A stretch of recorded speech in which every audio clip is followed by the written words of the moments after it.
Thank you so much, everyone, to join us for this discussion. I'll just set some context regarding today's discussion, which is the government of Karnataka is preparing a vision and growth plan for the Bengaluru Metropolitan Region, and I will be using the word BMR for it quite a lot for today's discussion. This BMR vision document is looking towards Bangalore urban, Bengaluru rural, and the Ramanagar area of the metropolitan region, which is home to quite, and if I'm not wrong, 1.5 crore people. And B is one of the fastest growing economic regions in our country.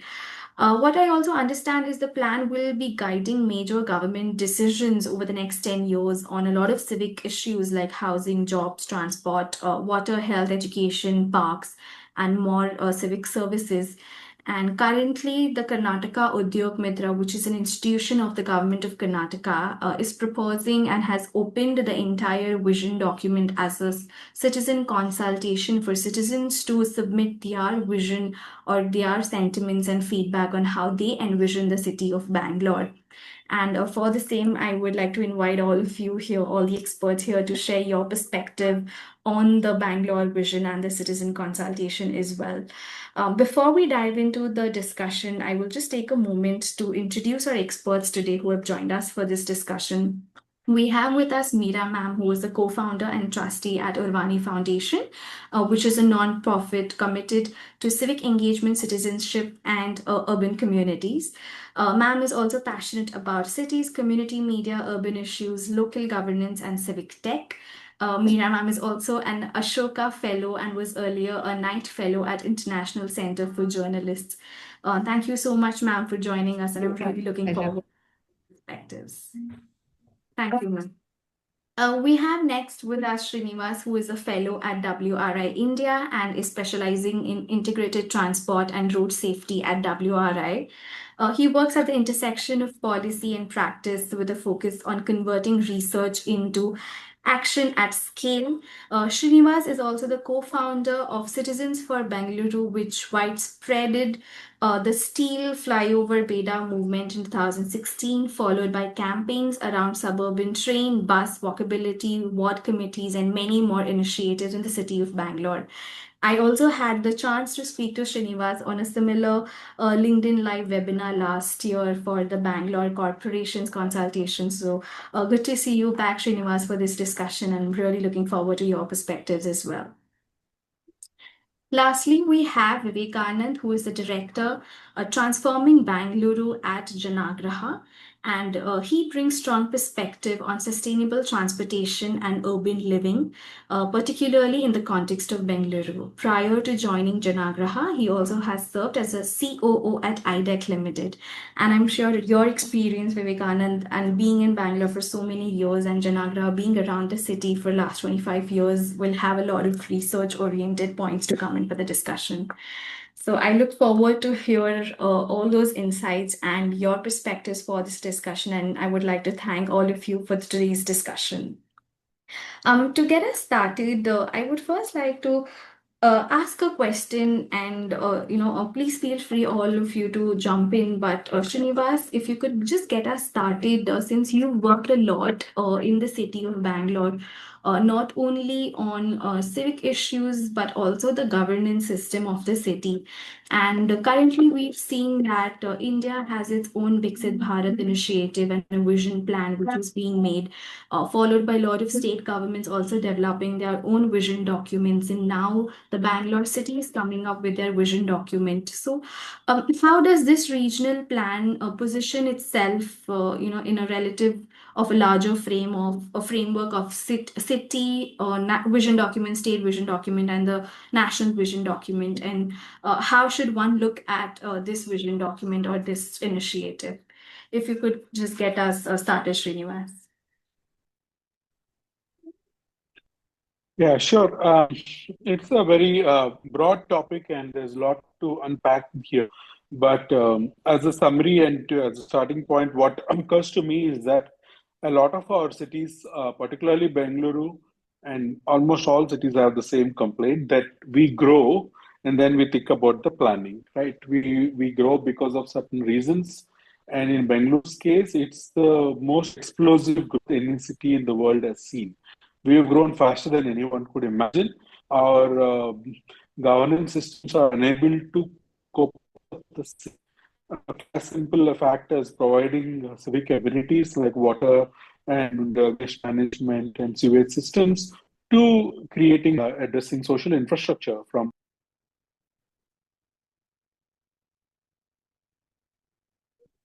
I think we have lost Srinivas due to network issues. Yes, Am I back? yes, we can hear you. Okay. Okay. So what I'm saying is that the growth happens and then the lack of planning comes to the fore. So and then we try to connect the dots and try to fill the blanks and all of that. And creating infrastructure is a multi-year project. It takes a lot of time, a lot of thinking, and all of that. On top of all of this, we have a political economy that is completely unpredictable and it is beyond any agreed science that we have, like the urban governance cycle planning science that other countries have, more kind of developed economies and cities do. Those rules don't apply here. For example, we talk a lot about transit oriented development in the planning ecosystem, in the expert ecosystem. Everyone talks about transit oriented development, right? You build transit, meaning public transport, and then you figure out how you want to develop the jobs around it, the residents around it, and the physical and social infrastructure around it. This is the on paper theory, right? And the name itself is it says transit oriented. The word transit is unknown to 99.999% of people in the government. I'm not talking about general public. So the Western philosophy or the more how do you say evolved urban governance models and systems don't apply here. What we have here is a real estate oriented development. You can call it ROD, no offense to anyone. But, so that means what? Real estate drives governance, real estate drives growth. Somebody gets a permission to develop huge tech parks or residential cycles, residential housing, mixed development, all kinds of things happen here. Then we'll say, oops, there's a very small road in front of it. What happens if there's a fire accident? Somehow they magically get all these permissions and there is no water, so people don't know where the water comes from. As far as they open the tap, water comes out, they're happy. They don't realize that it's coming from a tanker. It might be coming from some source that is not legal. All kinds of things happen there. So this is the current context of our urban growth in general in Indian cities and very particularly in Bengaluru because of the reason I mentioned. We grew super fast and grew enormously. Whether we like it or not, we keep growing. And so therefore, Bengaluru Municipal Corporation becomes Brahat Bengaluru or Big Bengaluru Corporation. And now we just became Greater Bengaluru, which you were talking about earlier, the five corporations and all that. So the municipal governance and urban governance structures are growing to catch up with what has happened on the ground. They are not growing because we need to improve the governance. It has already happened. Rural areas have become part of the urban areas and all of that. So, given all of this story, I think any attempt to do a regional planning is welcome, right? We should think about, okay, from whatever happened has happened, okay, we learn from it, we try to understand why it happened certain way. We acknowledge that there is a thing called political economy and real estate and all of these things. Now, how do we go about it going forward? How do we imagine the next 10, 20, 30 years of this great city at this great state? And how does it go itself? So, in that sense, I really welcome an attempt to plan this. There is a lot of elements to it, which we can get to later on in the conversation. But I think it's much needed. And the contours of it, we go about it, what does it really mean, is something subject for discussion and debate. Thank you so much, Srinivas. I really like the point that you've made is planning happens first, growth happens first, and then planning follows to it. And you've made this real term of ROD, which is real estate development, right? Using that, Vivekanand, I would come to you since Janaagraha has done a lot of research when it comes to Bangalore city and governance in general. From your perspective and from a urban living perspective, what should the focus area for the Bengaluru Metropolitan Region be when it comes to developing this vision plan? Yeah. It's a welcome move, of course. I mean, planning for sure, but then the planning should translate into a living enforced framework.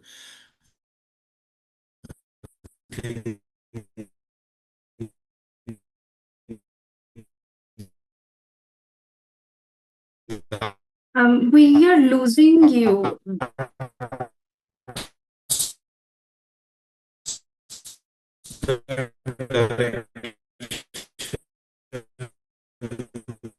Maybe you can go to Meera and come back to him. Willing to support GBA level election. Can you hear me now?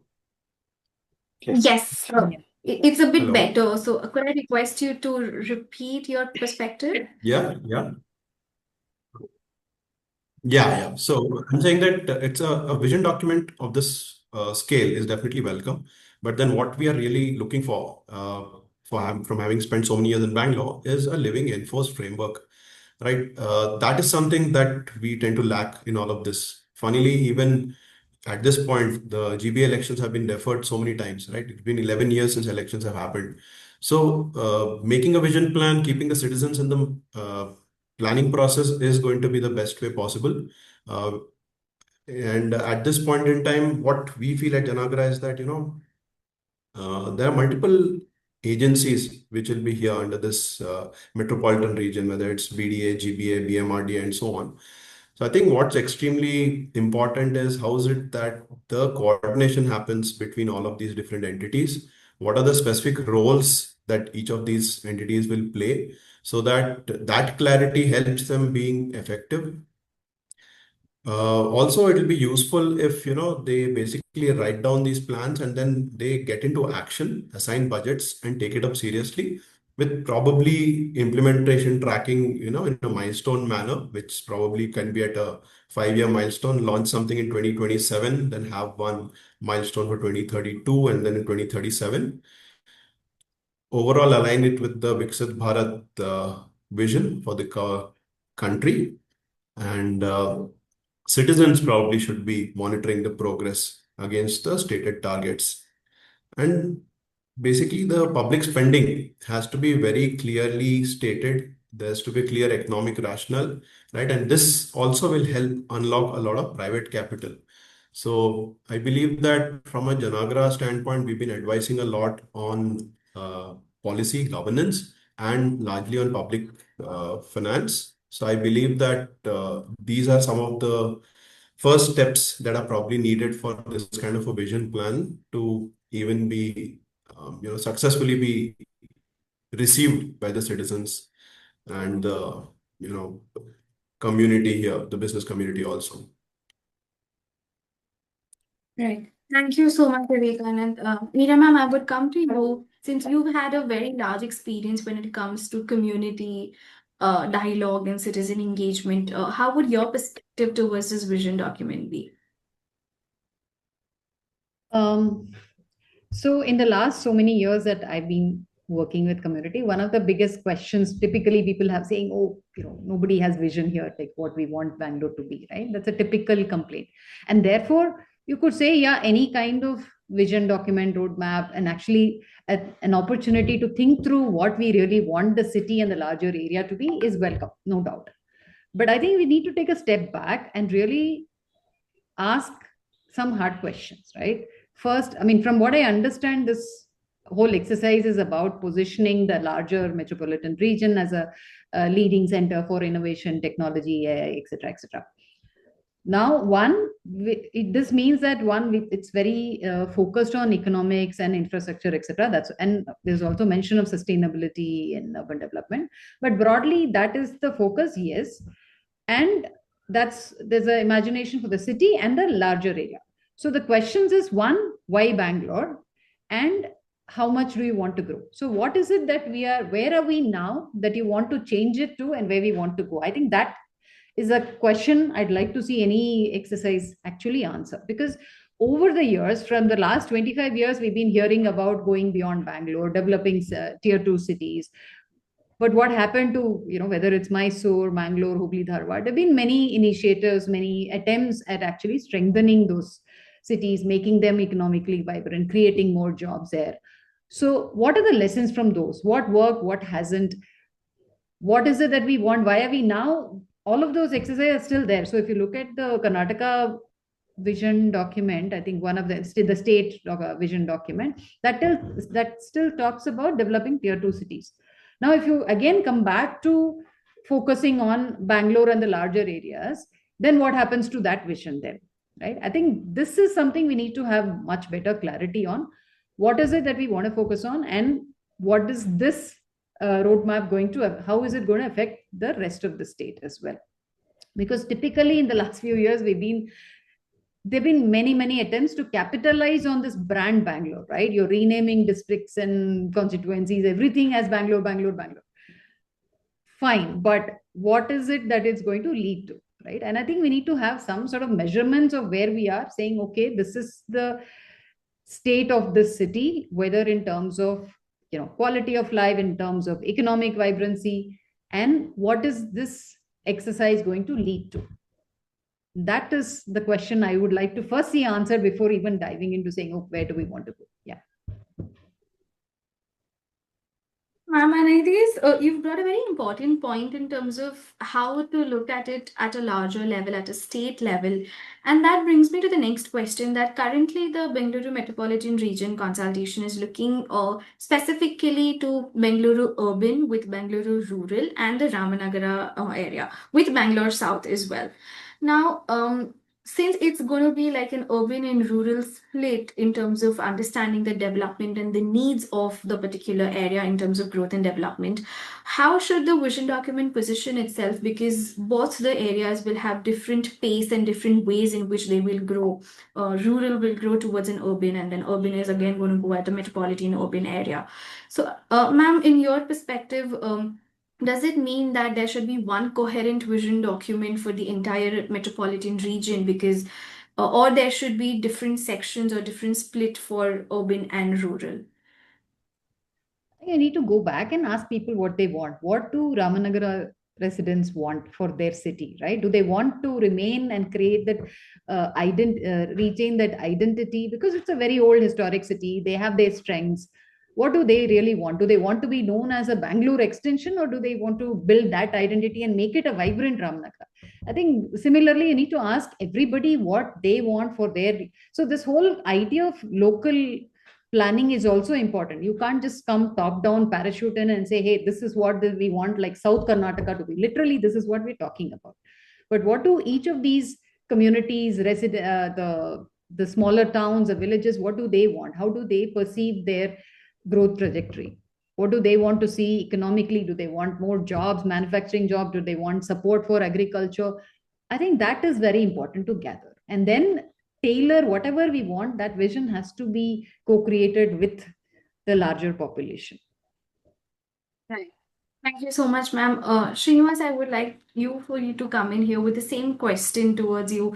How should the urbanization pace for these two rural and urban split be within the vision document? And also, if I could add into it, are there any risks when it comes to developing regional or local planning now with this vision document being as a Bangalore city vision document?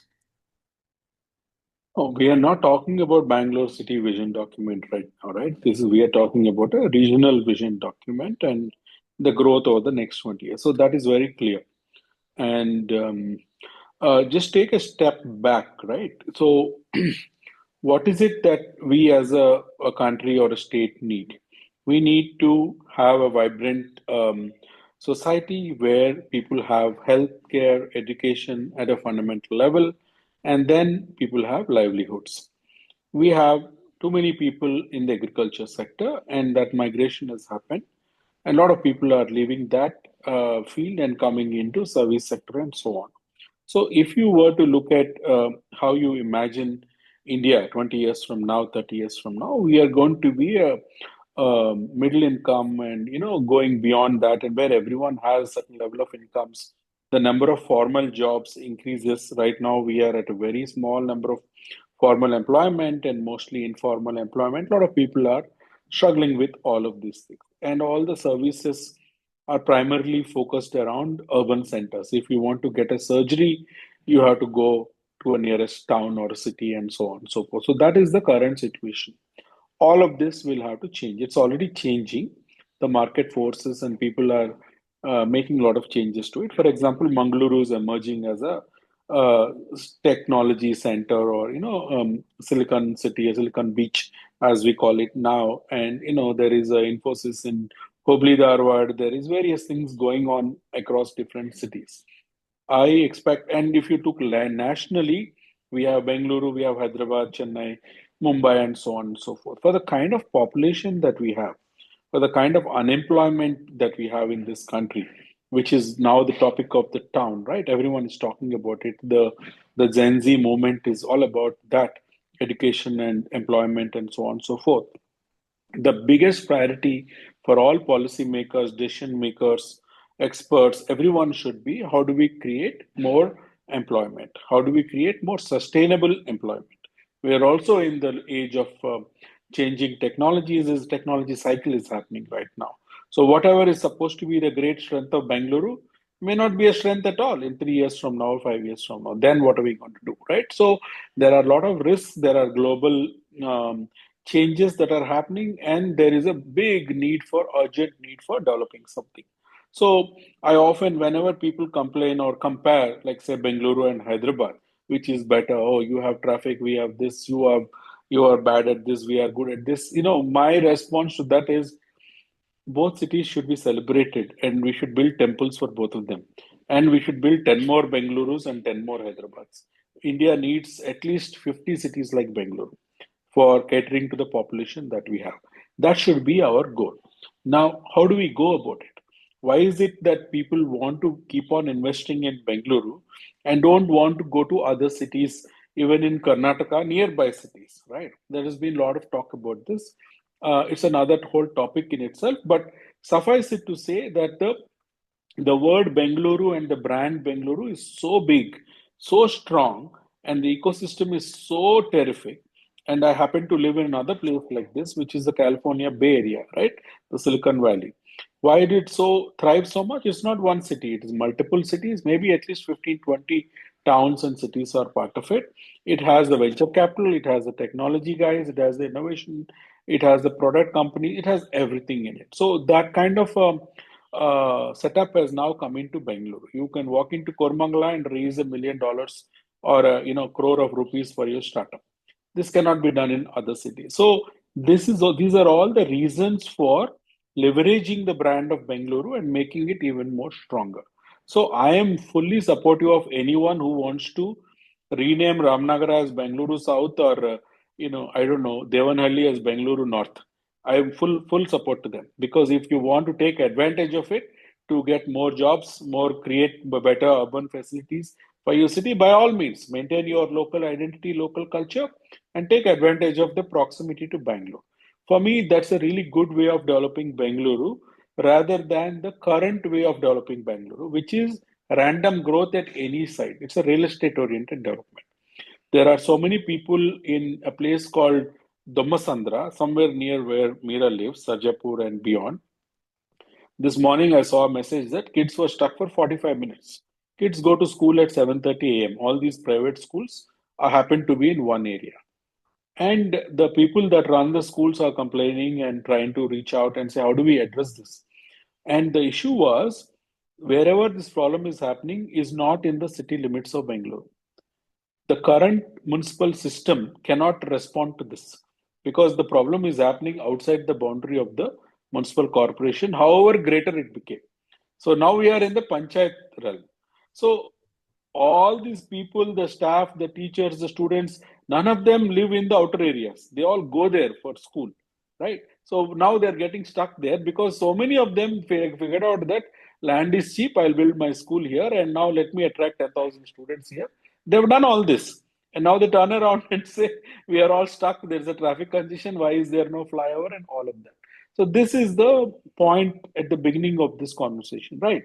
You have grown, and now you figure lamenting the fact that there is no infra, there is no planning, and all of that.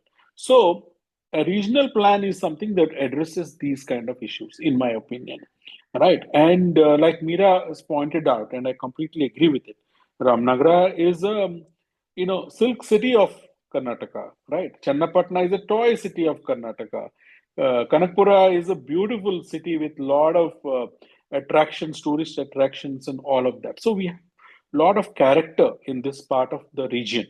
So now, when you make a regional plan, there are two ways of looking at it.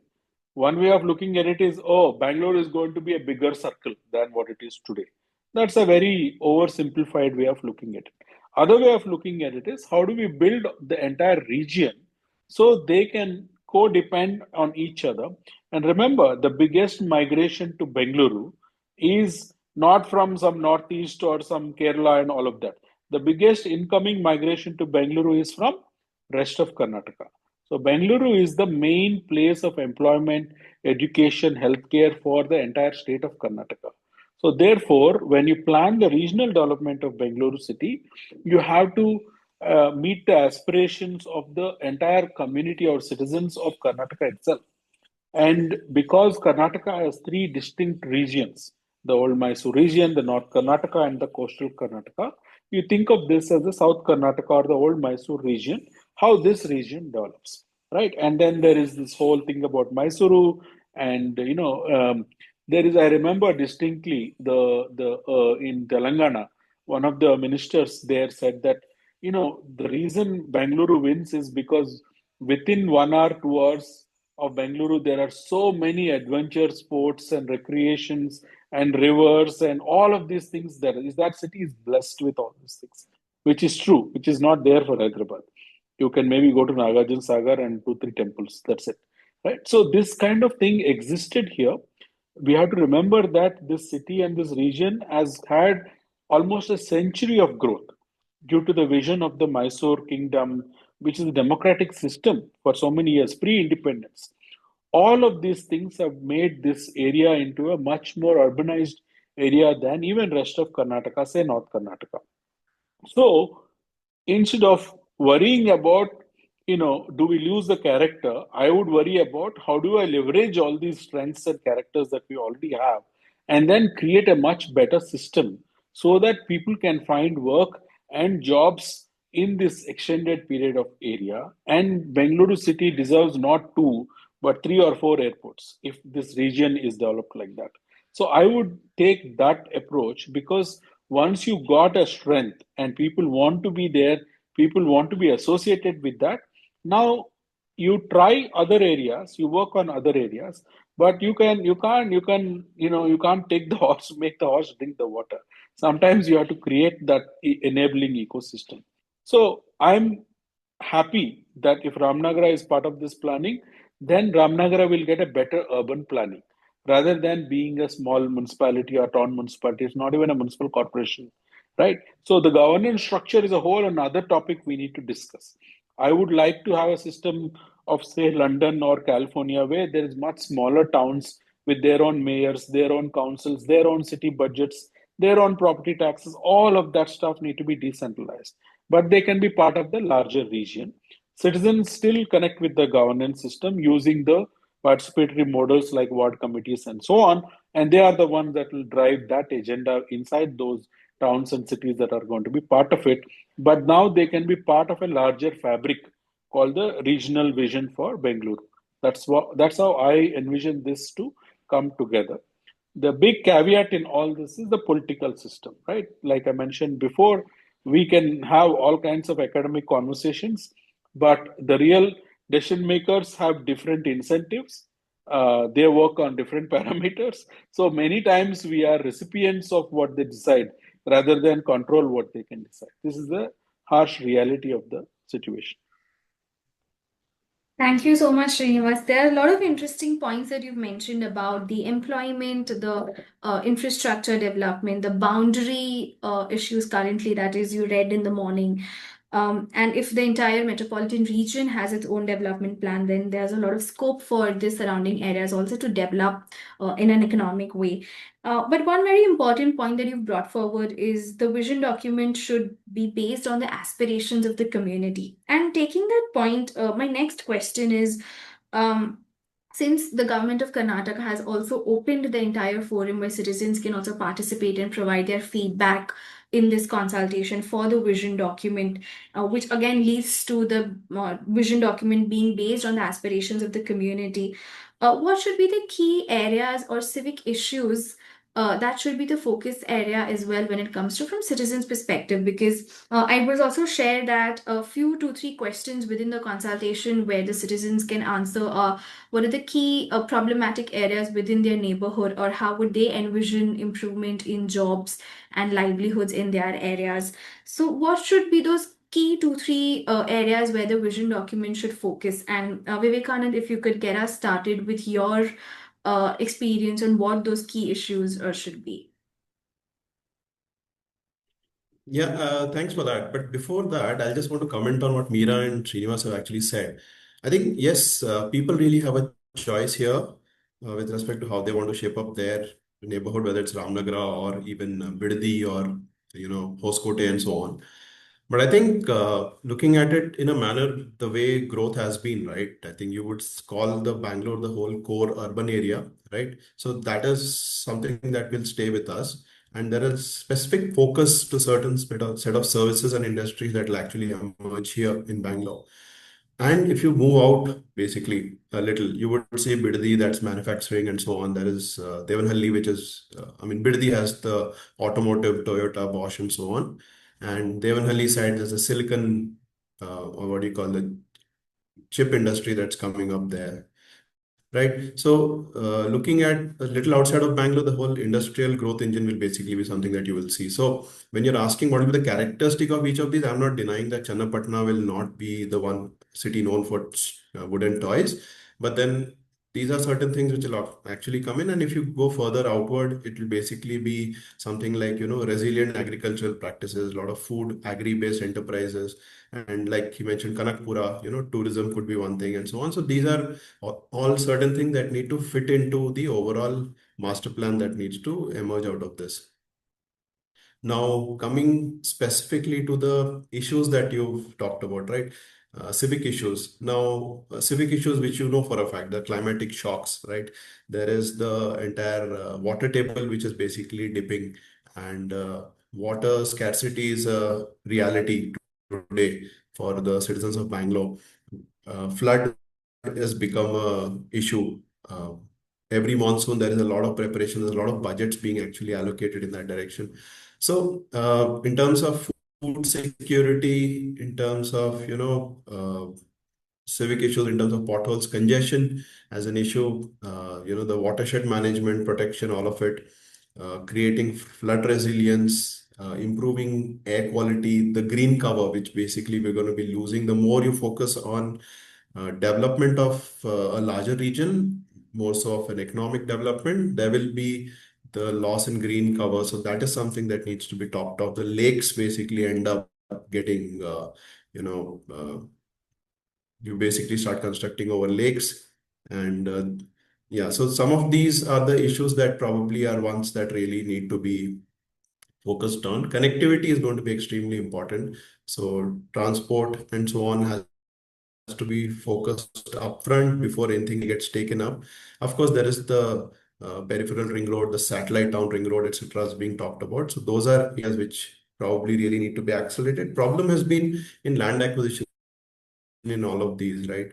So I'm not sure how easy it will be when such a large economic region has to be activated. How is it that you will talk of connectivity there? I mean, Srinivas mentioned about the second airport or maybe more airports, but then connectivity becomes key, right? There's a new stadium in Anikal that's been proposed, but then key is basically getting people connectivity from the city to these kind of new infrastructure that is being set up. So a lot of these are going to be translating into civic issues, which people will basically then highlight. So since these are known from the lived experiences, if there is dedicated focus in all of this, a lot of private capital can actually be unlocked if, the way Bidadi has been, industrial estates and so on, in a planned manner. If you really go about doing this in a staged manner, there's a lot of potential to basically unlock the economic potential of something like this. Of course, along with that, there will be, the river rejuvenation. We have Rishabhavati, Arkavati, which basically abut Bangalore. But pollution is going to be something that's going to be a focus. Quality of life overall is something that the government should be focused on. And that basically leads to a lot of these things: connectivity, flooding, whether it's garbage, whether it's transport, there is affordable transport, and so on. Thank you so much, Vivekanand. I Yeah. think you've given us an exhaustive list of issues that can be looked into. Meera ma'am, I would like to come to you since you've had a widespread engagement with community. In your experience, how do the citizens voice the issues that they have been facing in their day-to-day lives? Srinivas mentioned that, like, right, participation should be an element of any, urban governance. So, which we haven't managed to fix at this, with the existing city system itself. And all of these issues that we face currently in Bangalore will just get, expanded and replicated across a larger region. This is my biggest concern, which is why I'm much more cautious about this whole idea, because past record does not give too much confidence. We've had like a master plan, whatever, 2015, which got rolled out, and then the next one got cancelled, and now we're working on a 2041 plan or something that BDA is working on. In parallel, GBA, the Greater Bangalore Authority, is also working on their own plan for some 2047 plan. And then there have been a lot of these older plans, BMRDA and all of these local planning authorities. We've had plans, and sometimes we have no plans. But in terms of execution, what are we really talking about? From 2007, when the city was some 200 odd square kilometers, to now the 800 and something square kilometers, what has really changed? Has it become more livable, or have we actually at least maintained that level of livability and sustainability? Not really, right? The city has grown, populations have grown, yes. So how do we really go ahead and just enlarge the city? Like Srinivas said, it should not be just about enlarging the circle. But my worry is that precisely that it may just end up being that, and this is going to be this huge peripheral sprawl. Right now, when you get outside the GBA limits, it's like a continuous sprawl of just settlements without much character or quality as you go along, right? It is just an entirely land development or real estate driven kind of imagination. And that is my biggest worry. So which means that, one, we have to get the planning right. If we have this imagination, then we have to ensure how are we going to plan, not just at the larger regional level, but within that, which are the cities and the towns, how are they going to be linked, what is going to be the requirement of each of those, what is the infrastructure before the influx that happens. Get all of that in place. Think about sustainability, like Vivekanand mentioned, like water is going to be a huge issue. The entire area as it is, we have plummeting groundwater level, we've done nothing about it. And imagine, and then are we going to have more of a claim on Kaveri's water? How much is are we going to continue doing that? So those are two key parts, right? The sustainability and this planning. If we can get that right, great. But I'm very wary of this going down this path without really fixing a lot of existing problems. That's one. And the other part is about inclusion, really. Like something as simple as we haven't really even had a proper policy for housing. Every day there are thousands of migrants coming into the city. And we just have formal, informal kind of settlements, slums, whatever. So we haven't really accounted for how people are going to live, where are they going to work, what is really so vision and all at a high level is great, but how are we going to implement all of those? So I'm very, very worried to, that this could make things work if we don't get a lot of things in place.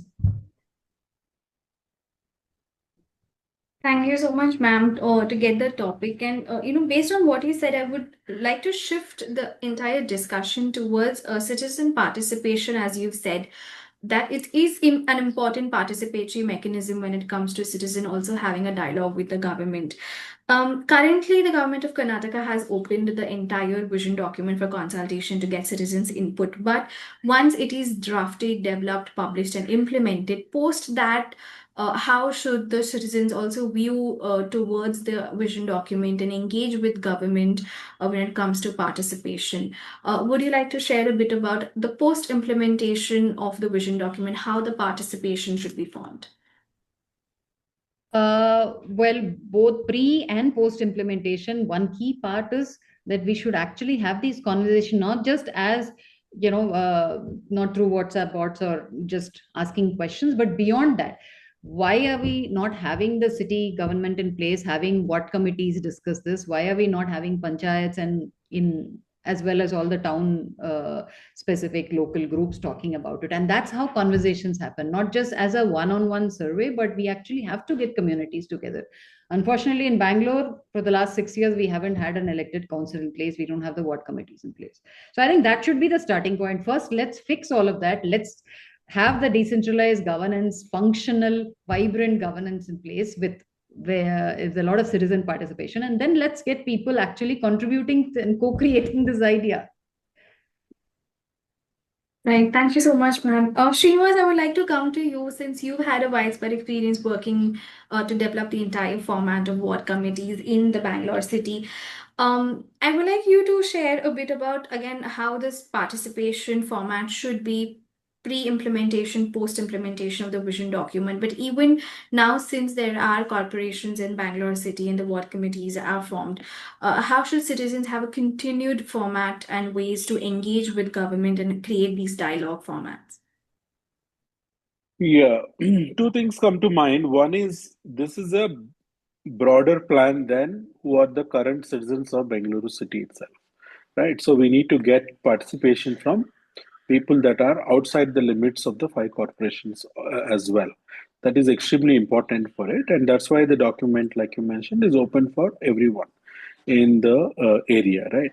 Now, if you are in the region but not in a municipal corporation, you have the Gram Sabha. You are part of a panchayat, taluk panchayat, and Chilla panchayat. That is your decentralized governance model.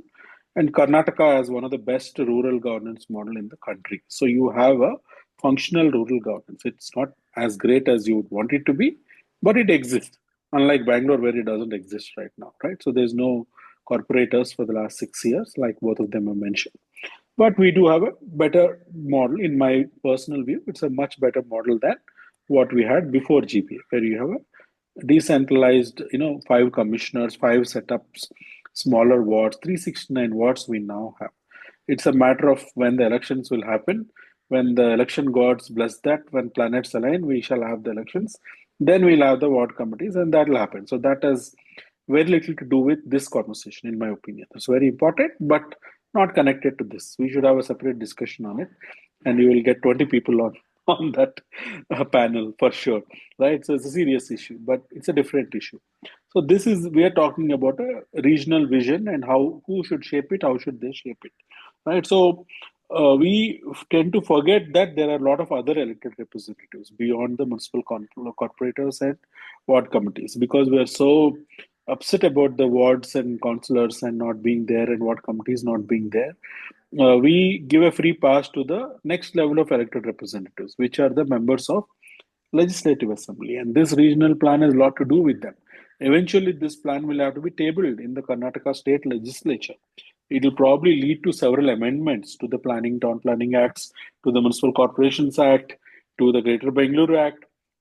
10 different bills or acts will be modified if this vision were to become reality. So we have a long way to go before we get there. So citizens are advised, if my suggestion, and most of the times, while we all like to think that we are in a utopian world and everyone wants to participate and all that, the reality of the matter is that less than 1% of the people actually care about such governance matters, and that's fair.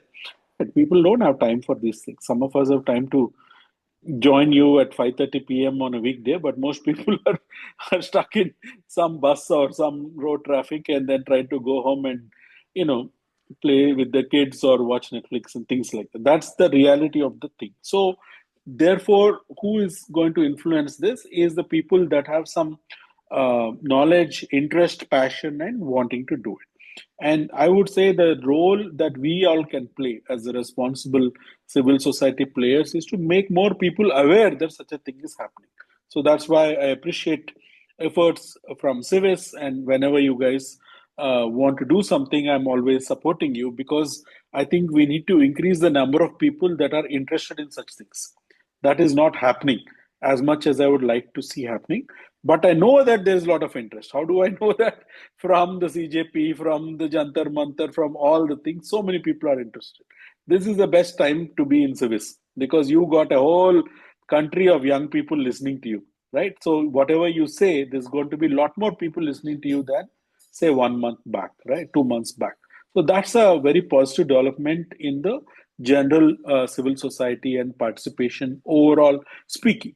So our responsibility, as all of us on this call and beyond, we need to make sure that people are aware of such things and they participate in it in the way that they may not participate in a way that you might think, or they may say X, Y, or Z, that we have all these biases, we've been very cynical, we worked on a lot of things, so we might think we know something, but then we really don't know, right? The current mood of the nation is different, and there is a lot of excitement, enthusiasm about participation, and young people particularly seem to have a confidence that if they see some problems and issues, they can raise their voices and they can bring change.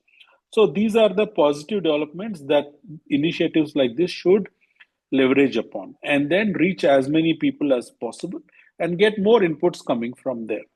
Affordable housing, a extremely important point that hardly any media or any public discourse happens on that. Now, if you see the Deccan Herald maybe yesterday or 2 days back, 85% of all projects that are announced by the builders are more than 1 crore, 2 crores. That's the apartments, that's the housing they build. Are there not normal people moving into Bangalore? There are. They're moving into Bangalore by truckloads. Maybe 900 people a day migrate into Bangalore. Numbers like that we keep hearing. I don't have the exact figure. So many people move in, and there is a huge class divide. There's a bunch of people who make so much money. Bangalore is also a very high income city, right? We are a very scarily high income city. We have a lot of taxpayers, and therefore there is a whole number of vehicles is more than number of population.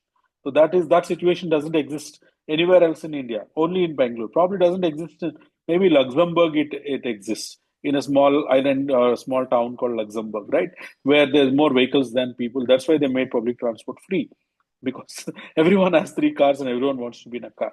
So we have a very interesting situation developing in the city with high income jobs and all that. We need to rationalize this city in such a way that people that work in schools, people that are working as security guards, people that are working in service sector, in grocery stores, they can also call it home, and they can also aspire to have their own home and send their kids to a school that is walkable from their home with good quality of education, and not be at the mercy of some private English medium school that fleeces them out of tuition but not really gives them quality of education. So these are very complex, broad issues, and these are very easily conflated with what we are trying to do now. I think what we are trying to do now, as in this context of your consultation and this document, is a different approach. We are not trying to address the ills of governance and make quality of life better. That's not the goal of this vision, to my knowledge. The goal of this vision is, how do I become even bigger economic center with broader, footprint, so there can be even more GDP growth, even more jobs growth, and all of that. That's how this thing has started. It's called the social and what is it called? Social and Economic Growth Plan, right? Social Development and Economic Growth, SDEG, or that's what the title said when I first saw it. So there is a lot of discussions that need to happen at multiple levels. The governance structure is a whole nother discussion. You just went from BBMP to GBA after so many years of going up and down and all of that. Now you got to GBA. Now, what is this vision going to do to that structure? You're going to have, GGBA, Maha Greater Bengaluru now, or you are going to do something. We don't know that yet. It's too early for that, right? So, and that's why the consultation exists. So one thing that Meera says about, okay, first you need to do this, then you talk about it. That's never going to happen, right? If that is the case, then we won't have many of these problems. Things operate at their own timeline. That's thanks to that magical word called political economy, right? That determines what happens when. Neither Meera nor me or any of us decide that. You can have as many political public consultations you want to have, but it will be decided by a very handful of people. Whoever currently holds the power will decide that based on factors that you and I are not even aware of. So, therefore, expecting that, oh, let's do this first and then we go do that, that's not going to happen. So we might as well, whenever we get an opportunity to influence or give our inputs to something new that's coming out, we should be very thoughtful in the way that we approach that. We should increase the number of people that give inputs to that. We should increase the number of people that are aware of it. We should encourage people to talk to their local elected representatives. We should give them tools like petitions and letters and say as simple as this is how you can email to your MLA or you can call your MLA or your local panchayat resolution can be passed, so on and so forth, right? So these are the things that people like us need to be doing to enable wider participation and broader participation, and naturally people's aspirations will come. It's not that people don't know all these things. People know about housing, people know about water. The poor people in the city pay more per liter of water than the rich people like us. Everyone knows that, but no one works on it or talks about it publicly or does something about it, right? We have this Kaveri or nothing else, but there are so many models that the scientists have been talking about for years, and now there are so many communities in Bengaluru that have mastered the art of rainwater harvesting. Times have changed. We have people that are generating their own electricity, managing their own waste, and getting their own water. Hundreds of communities that people are doing that. Now, how do you use that lessons to go from there?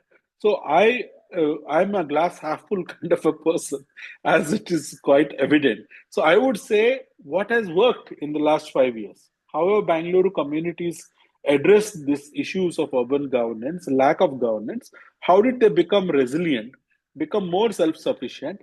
I would take inspiration from that and then build the regional plan based on that. And within the inputs that we give to the regional plan, you give it at different levels. You give it at governance levels, you give it at sustainability models, you give it in terms of transit or public transport development that you need to do. A simple thing is you can't build some stadium without creating a metro line to it or a train line to it, right? In most countries, you won't go to a sporting event without, in Ahmedabad, the Ahmedabad metro has very low ridership. No one takes the metro there. But on the days of cricket match, metro is packed. So literally, it's a metro for the cricket stadium. So there they have the opposite problem. Here we have a stadium with no metro. So that kind of thing is what we need to address and bring about in these conversations. And people that have more knowledge and more experience, I would say that we should keep aside the cynicism, at least for the time being, and give full-fledged inputs in good faith, and then get everyone else be aware of that and participate in it. That's how I would approach this. Thank you so much, Srinivas. You've made very interesting points, and definitely there are a few areas which do not get as much attention as you mentioned about affordable housing being one of the area not being discussed at large. We are nearly towards the end of the webinar, and I do have one last question for all of you, and Vivekanand, if you can get us started with is now how should the plan, the vision document, have transparency and accountability as well when it comes to the implementation stage and have different modes of participation, as even Srinivas was mentioning. Any final comments towards that? Yeah, sorry, I lost you. Is it the same question you had to Srinivas earlier? I'm adding on to the question as well, Vivekanand. I was asking that for the vision document and the plan, how it should build and have transparency and accountability with various modes of participation for citizens at large. So I think, yeah, we have a lot of experiences, right, in Bangalore. I think going digital is going to help the government a lot. There is people have access to data and access to smartphones, and I think the government should proactively come up with mechanisms to put this data out in a manner which, of course, makes them all internally efficient. So the quality of data that they have internally helps them with better governance, and eventually part of it is put out so that people are able to consume. and of course create platforms where conversations happen. A lot of focused discussions are happening on the issues. So when this intermittent launching of a pothole app or this app and that app is not necessarily needed, there's a lot of tech knowledge available and they can build it.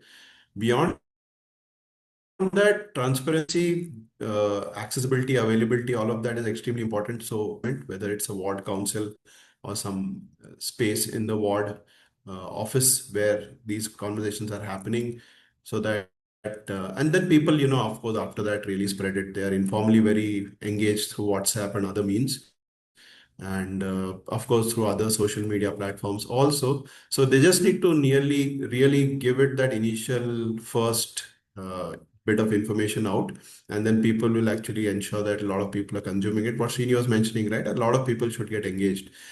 People are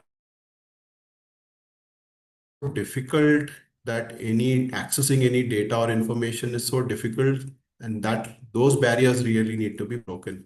And I'm not saying only just with citizens, probably with industry bodies, whether you're looking at an economic region, which will be an industrial estate and so on. And tomorrow, if you're talking of Ramnagara, it could be the agri economy there, which they're talking of, and probably explain in a much more coherent manner to them, in a manner which helps them understand that they're not going to be looked at as a land bank, and they will be looked at as a larger economic region where they are fitting in into the food security for Bangalore and so on. So each stakeholder out there, as you go out radially, is engaged differently, and there's a mechanism to do that. You let them come together, form associations, so that you backed by a lot of data, backed with a clear plan and economic vision with milestones in place, and sticking to these milestones. Whichever government comes or goes, plan is something that really they need to stick to. Of course, revisions can happen depending on, what has changed. And it's, we really don't have infinite supply of resources, right? So a lot of these investments, etc., cannot just go on in a manner where we are adding more and more to the population here. The pressure on the land will actually increase a lot. So that also needs to be made known to the people who are already invested here into the city of Bangalore and also the greater Bangalore region. So that pressure is something that's not sustainable. And there could be a day we'll hit with no water and completely choked roads or flooded neighborhoods happening very frequently, and droughts also happening. So that's why. So there's a lot of proactive planning that is required. Of course, this is a start, but then post that, engaging closely with the entire citizens for a better quality of life is the only way forward. Thank you so much for that, Vivekanand. And we are towards the close of the webinar. So, any final last insights any one of you would like to share? Meera ma'am, Srinivas, or Vivekanand? I think we've covered a range of thoughts right here. There's definitely, a lot more clarity. I have a lot more questions. I'd love to know how they're going to think through this. How is the planning going to be done? How are they going to, what are the kind of goals and the metrics they're targeting? How will they measure those? How will they communicate those? And I think all of these would be probably clearer over time. So I am looking forward to that.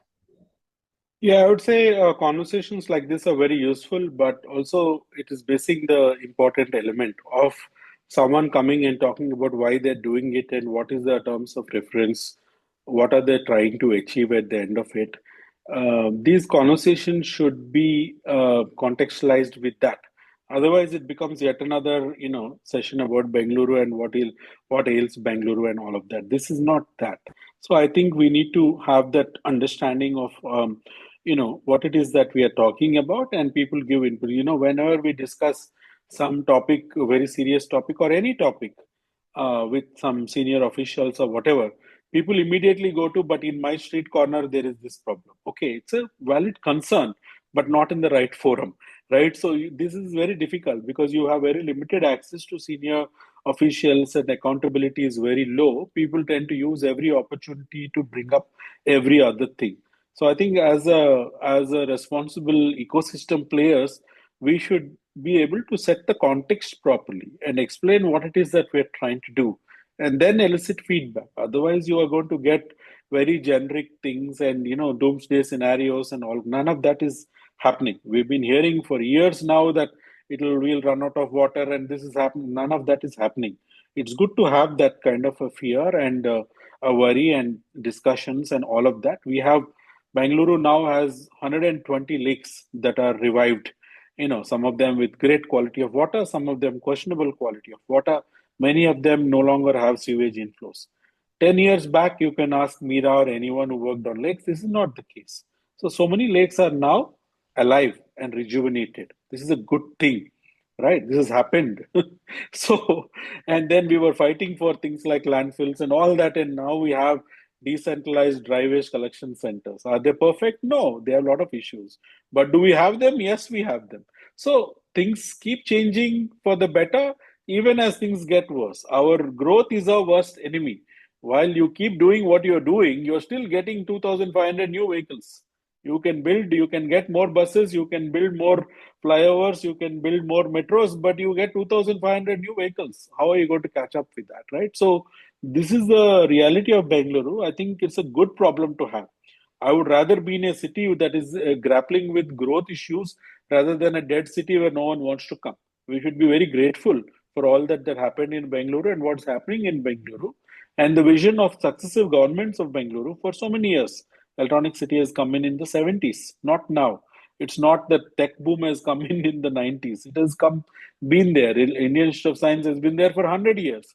So all of this is the history of this great city, and the next 30 years also will be like this, right? And it's going to be benefited by all the inputs of all the people that have better way of expressing themselves, better way of engaging with those in power and forums like this and so on. So I have nothing but optimism and great positive hope for all this exercise that's happening. It's a matter of us using it effectively and putting our best foot forward. Thank you so much, Srinivas. The point well taken. And as we go towards more structured outreach as well, Vivekanand, would you like to share anything from your end? Yeah, I think we know for a fact, right? I think this economic boom or the growth will keep happening, but I think there has to be an environmental impact. We have experiences, and I'm pretty sure that there are experts also within the city itself who can really do that, and then probably have a very balanced approach to this vision document. Resources are not unlimited, and we can't just keep pumping in more people. So it has to be in a manner where probably other cities of Bangalore, Karnataka, sorry, deserve a chance to growth, and uh, the economic region plan, vision plan should actually factor that in as well. Sure. Thank you so much. Thank you so much, everyone, for all your perspectives. And as we all try collectively to put our best foot forward, the consultation for the Bangalore Vision document is open for citizens at large to provide their feedback and submit. My team will be sharing the link to the consultation in the comments and over LinkedIn as well. And there can be different perspectives to it. So do share your own individual perspective on how you envision your area and Bangalore Metropolitan Region. And thank you so much all for your perspectives as well. It was really great learning from all of you. Thank you so much. Thank you. Thank you. Thanks for the opportunity. Bye-bye. Thank you.